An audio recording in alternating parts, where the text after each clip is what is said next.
Gary Haber, who was head of our package accounting department, and I and Ronnie Jacobs, Daddy's nephew, worked on a budget uh, for the series, which was going to be shot all over the world. And how do you budget something like that? You have no idea. So we did the best we can, and we called the series Sheldon's Folly. And we came up with a number, and it was a pretty good number, but it wasn't enough to cover production. So we went to NBC. I didn't, but our Lou Weiss, our head agents went to NBC and convinced them to lend Sheldon the money over and above the license fee so he could produce the programs. And they got a mortgage on the film. It was a straight business transaction. And of course, they got paid off. Every dime went back, and Sheldon retained the distribution rights.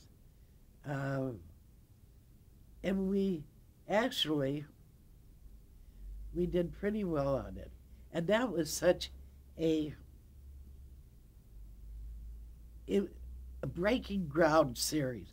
Today it's nothing to go different places to film, but here you had a weekly series that was in Hong Kong, that was in Europe, that was in England. And Sheldon had met Fuad Saeed, who was a cameraman, who had designed what he called the Cinemobile, which it looked like a bus, but it had all the camera equipment on it necessary, 35s and 16s. A lot of it we did in 16 millimeter, in various places. And Sheldon financed Fuad to so he could build a couple of these Cinemobiles, as he called them. And we had one problem, though. Fuad was not a member of the Cameramen's Union, the IA union, and they had seniority requirements. And Sheldon had always been a signatory through Desilu to the union. So we had the opportunity that all of the union cameramen were working. So Sheldon had the right to hire Fuad. And once he did, we never took him off salary. Even when union men became available. And Fuad was trying to get into the cameraman's union and had applied. But seniority in the craft unions, I'm sure your friend knows, can be very, very tight and very hard to get into. So we never took him off, and the union brought in arbitration. And I was one of the witnesses, and we won. And I had worked very closely with all the IA unions.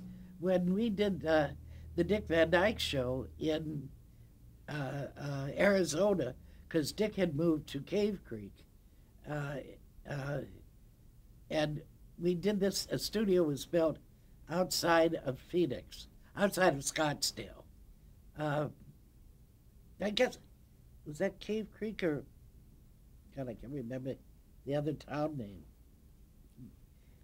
Anyway, I met with the IA here, and I said I wanted to treat it. I wanted to go IA, but I didn't want to treat it in some way as a location shoot,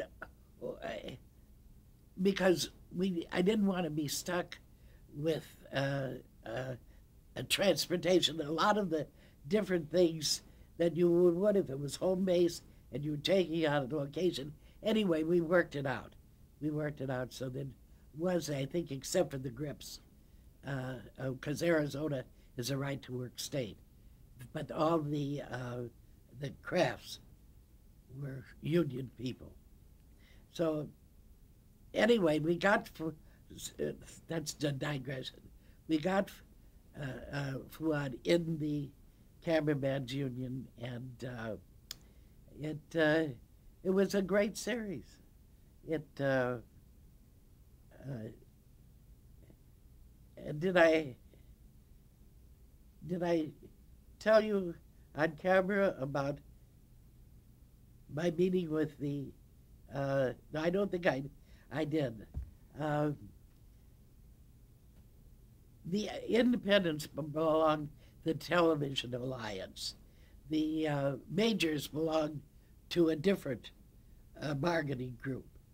And the Television Alliance met with SAG and writers and that. They negotiated, a different agreement than the majors had. But at one meeting, they had called a meeting because of the lack of employment of minorities and women in the television field. And I was able to announce at this meeting that for the first time, a black man had been